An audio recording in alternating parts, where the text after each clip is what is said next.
Just want to do a quick clip on an thought I had, because I'm not really sure where to put something like this. So I was thinking about energy-based life forms, because they're all over sci-fi, and I like to think about ghosts and stuff as energy-based life forms. And I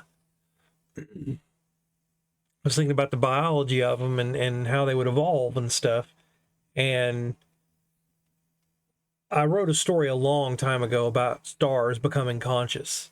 And while it's simplistic and an easy idea, it's more likely that that would serve as the basis, like an environment for other life forms to evolve in. You know, a star makes for a good primordial soup candidate for, energy-based plasma type life, because you have that constant flow, and that's what life is it's like feedback loops and reproduction chains and stuff like that.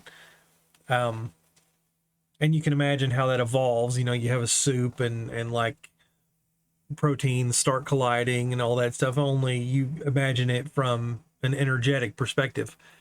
And I wrote a post recently about life and how you define it and everything, and fire meets a lot of the criteria for life.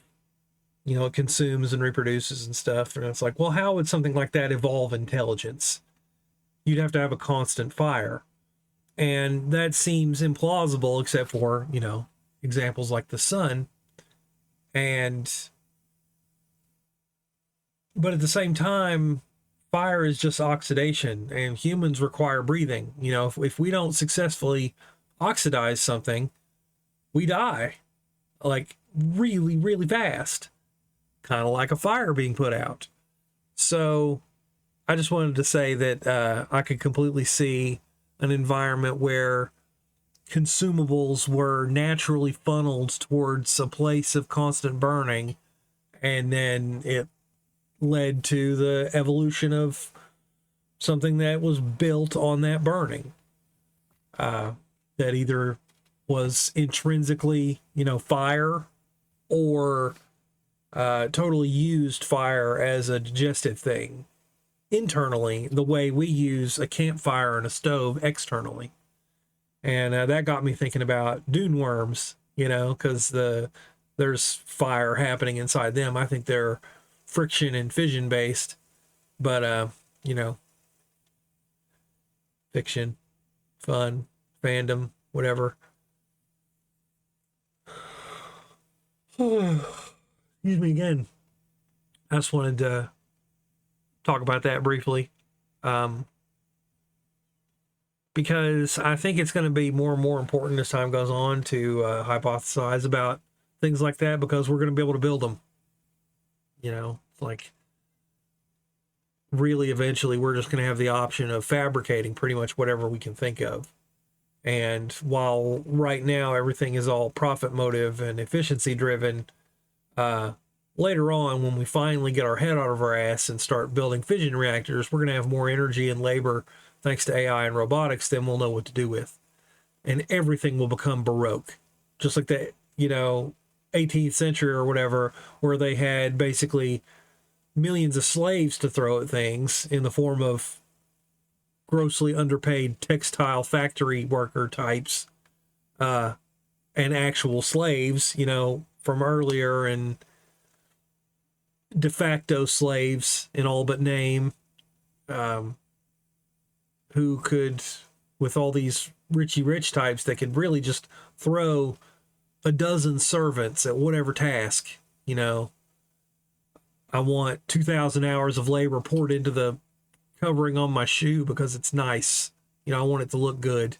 And everything was like that. Everything was exquisitely carved and hand everything. And we're going to get back to that, because it's going to be like iRobot will have peers walking around that hopefully don't mind helping. And that kind of goes into another subject that I'll go ahead and cover here. Labor really only sucks because of how you subjectively experience it. And, excuse again. I think it's like I used to say that and it sucks because it's a chunk of your finite lifespan. But if you made it so that I just plateaued, you know, I stopped aging at 45 or something, and uh,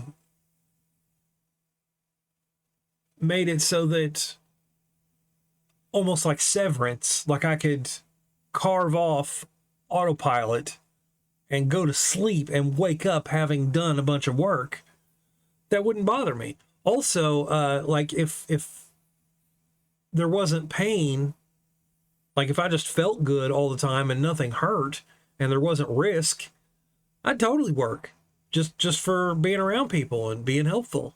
And I think most people are like that. And it's going to be interesting when we have robots, because those robots are going to partly probably be wearable, and that'll be interesting. You know, climb inside your robot and it can help you do things. I don't know. I just thought I'd talk a minute about that.